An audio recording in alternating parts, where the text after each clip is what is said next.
각종 경제 지표가 글로벌 금융위기 후 최저치를 기록하고 있습니다. 내수와 수출, 고용 모두 불투명한 가운데 체감 경기가 꽁꽁 얼어붙고 있습니다.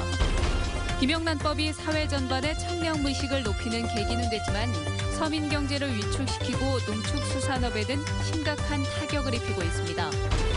광주시가 산하기관장의 대폭적인 물갈이 인사에 착수했습니다. 측근 인사, 보훈 인사 꼬리표를 떼내고 분위기를 쇄신하겠다는 뜻으로 보입니다. 박근혜 대통령을 허수아비로 묘사한 홍성담 작가의 세월 5월 걸개 그림이 오는 4월 전시됩니다.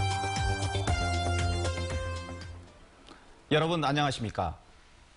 올 한 해 지역 경제가 어려울 거란 얘기 많이 들으셨죠? 그런데 이게 빈말이 아닐 듯 싶습니다. 각종 경제 지표가 글로벌 금융위기 이후 최저치를 기록하고 있습니다. 이재원 기자입니다. 차체를 생산해 기아자동차에 납품하고 있는 이 업체는 올해 경영 방침을 방어적으로 수립했습니다. 북미나 유럽 시장의 보호 무역주의 강화로 수출 전망이 불투명해서입니다. 신규 투자에 대해서는 최대한 좀 억제를 하고 있는 편이고요. 그다음에 이제 내부적인 원가 절감 활동이나 또는 어떤 품질 강화적인 측면 이런 것들에 대해서 좀 더 역량을 강화하고 있다고 보면 되겠습니다. 지역 내 제조업체 120여 곳을 대상으로 현장 체감 경기를 조사한 결과 1분기 기업 경기 전망 지수가 66에 머물렀습니다. 2009년 글로벌 금융위기 이후 8년 만에 가장 낮은 수치입니다. 조사 기업의 90%는 올해 1분기 경기가 전분기보다 악화되거나 비슷한 수준에 머물 것으로 전망했습니다. 내수와 수출 회복 전망이 불투명한 가운데 전국 불황까지 더해지면서 자동차나 전자, 금융 등 대부분의 업종에서 체감 경기가 얼어붙고 있습니다. 전국 불안이라는 정치 변수가 등장해서 지역 기업들의 경제 심리가 크게 위축되었습니다. 고용 전망에도 빨간불이 켜졌습니다. 지역 제조업체 10곳 가운데 7곳은 올해 고용을 하지 않거나 계획을 세우지 않았다고 밝혔습니다. 또 지난달 광주와 전남 지역의 소비자 심리 지수 역시 금융위기 이후 7년 8개월 만에 최저치를 기록하는 등 생산과 소비 심리 모두 급격하게 위축되고 있습니다. MBC 뉴스 이재원입니다. 부정청탁금지법, 이른바 김영란법이 시행된 지도 100일을 맞았습니다. 우리 사회 전반에 청렴의식을 높이는 계기가 됐지만 한편으론 서민 경제를 위축시키고 농축수산업에 심각한 타격을 입혔다는 지적이 일고 있습니다. 이계상 기자입니다. 설 명절을 앞두고 일찌감치 선물 예약 진열대가 차려졌습니다. 2, 3만 원대 실속 상품들이 대부분이고 값비싼 상품이라고 하더라도 카드 할인을 통해 5만 원 이하로 책정됐습니다. 올해 설 명절부터 김영란법에 선물 상한액 규정이 적용되다 보니 고가의 선물 세트를 찾아보기 힘들게 된 것입니다. 고객님들의 선택의 폭을 좀 높이고자 5만 원대 상품들을 좀 많이 준비했고요. 이렇게 전년 대비해서 그 가격대의 상품들을 좀 더 많이 준비를 해놨습니다. 이런 대형 유통업체의 공세에 전통시장 상인들은 가격 경쟁력을 잃고 위축될 수밖에 없습니다. 김영란법 시행으로 화훼 농가와 꽃집들은 직격탄을 맞았습니다.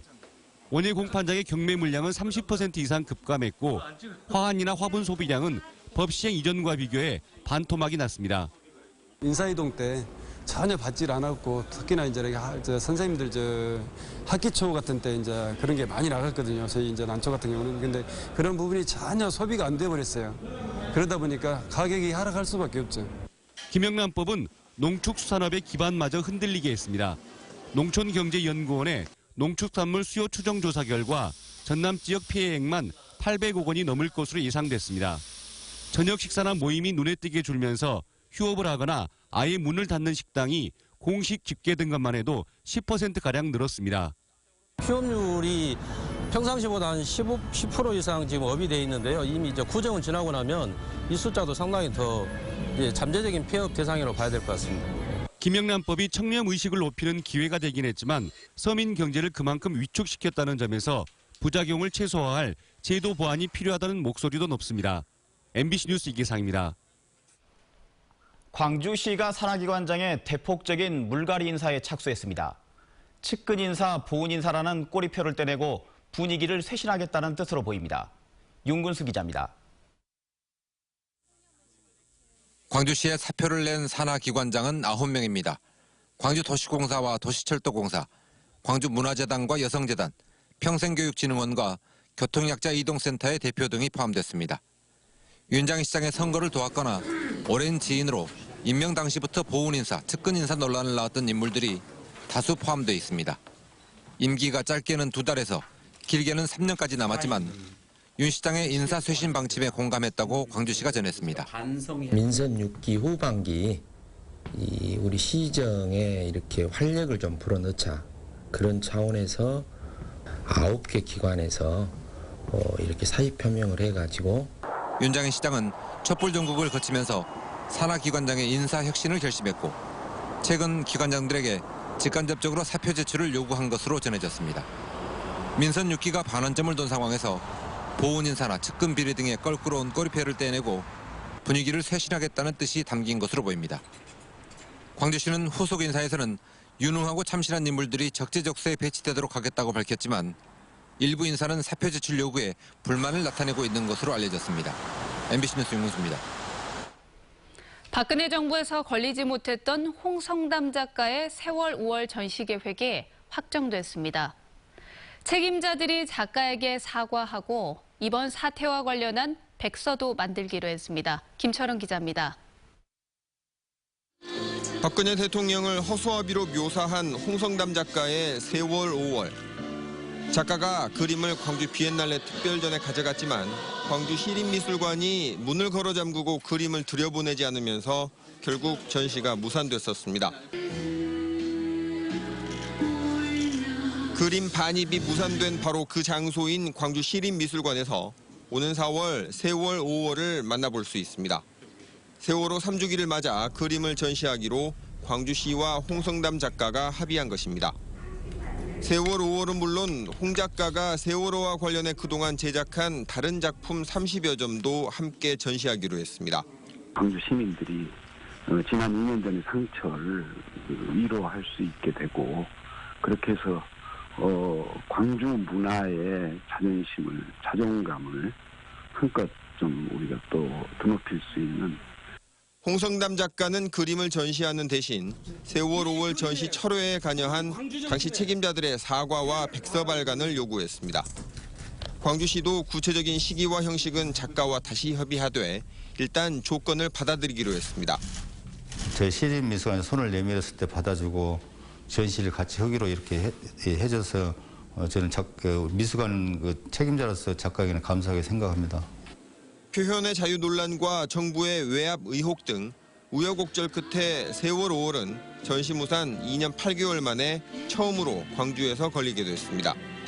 다만 홍 작가가 사과를 요구하는 책임자들, 전시 철회 당시에 광주시 고위 공무원들과 비엔날레 큐레이터들이 실제로 사과할지는 변수로 남아있는 상태입니다.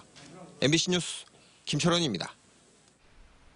광주시가 무등산 정상의 방공포대 이전을 위해 예비 후보지 선정 작업에 착수하기로 했습니다. 광주시는 주민대표와 지방의원 관련 단체 등이 참여하는 무등산 방공포대 이전 추진자문단을 구성해 오늘 3월까지 예비 후보지 3곳을 선정하기로 했습니다. 국방부는 광주시가 추천한 예비 후보지 중에 타당성 검토 등의 절차를 거쳐 최종 후보지를 결정할 방침입니다. 액정이 깨진 휴대전화를 차량에 일부러 부딪히게 한 뒤 수리비를 뜯어낸 20대가 붙잡혔습니다. 주로 혼자 운전하는 여성들을 노렸습니다. 김진선 기자입니다. 휴대전화를 손에 든 채 달리는 차량에 다가오는 한 남성. 퍽 하고 부딪히는 소리에 차량이 멈춰섭니다. 죄송합니다. 앞에 보고 가느라고. 핸드폰 떨쳤잖아요. 아, 죄송합니다. 괜찮아요? 정차한 운전자에게 남성은 휴대전화 수리비 40만 원을 요구합니다. 그렇죠. 25살 이모 씨가 지난 1년여 동안 광주와 전남에서 이 같은 수법으로 챙긴 수리비는 2천여만 원. 확인된 피해자만 150명에 이릅니다. 주로 혼자 운전하는 여성을 노려 후사경에 휴대전화를 부딪혀 떨어뜨린 뒤 20만 원 안팎의 수리비를 받아냈습니다. 액정이 이상이 생긴 거를 확인을 했잖아요. 부딪힌 느낌도 없었는데 그러니까 당황스럽기도 하고 해서. 대부분 현금이었지만 피해자들의 보험으로 수리비를 물어준 경우도 6차례. 운전자들이 서비스 센터에 직접 돈을 입금해주겠다거나 경찰 신고를 요구한 경우 실제 피해로 이어지지 않았습니다. 저는 반드시 보험 회사에 접수해서 정상적으로 처리를 하시고 또 현장 상황이 좀 복잡하게 전개가 되고 좀 이거 문제가 있다라고 판단이 되면 112 신고하셔서. 경찰은 이 씨를 구속하고 비슷한 수법의 범행이 더 있을 것으로 보고 수사를 확대하고 있습니다. MBC 뉴스 김진선입니다.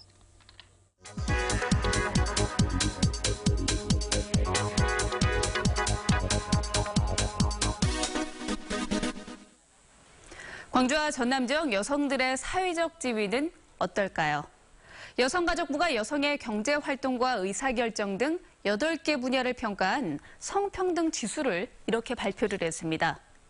전남의 성평등 지수는 하위권을 차지했습니다.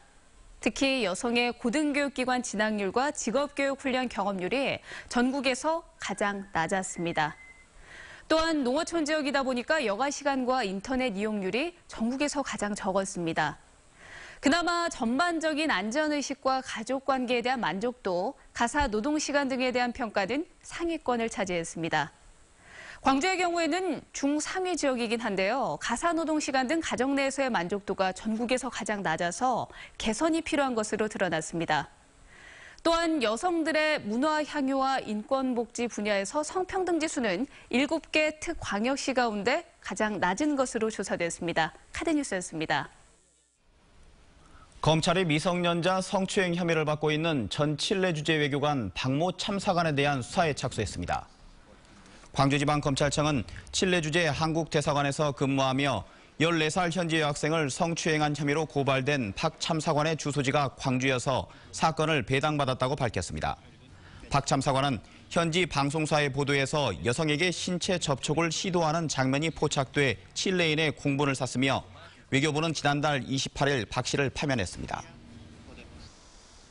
광주권 대학생들을 위한 전남 학숙이 올해 신규 입사생 161명을 모집합니다. 현재 보호자의 주민등록이 전남으로 돼 있는 학생이다 전남 지역 거주 기간이 1년 이상인 학생은 오늘 18일부터 31일까지 신청할 수 있습니다.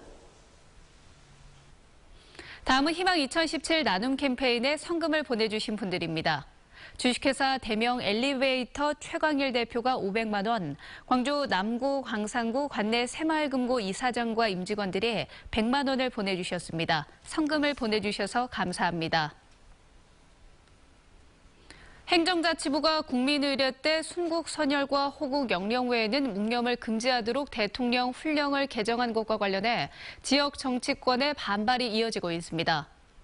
국민의당 최경환 의원은 이번 훈령 개정이 5.18과 세월호 희생자에 대한 묵념을 금지시키겠다는 시대착오적 발상이라고 비판했고 민중연합당 광주시당도 5.18을 부정하는 박근혜 황교안 체제의 반민주적 역사인식이 드러난 것이라며 이념 논쟁과 색깔론으로 탄핵 위기를 모면하려는 꼼수라고 주장했습니다.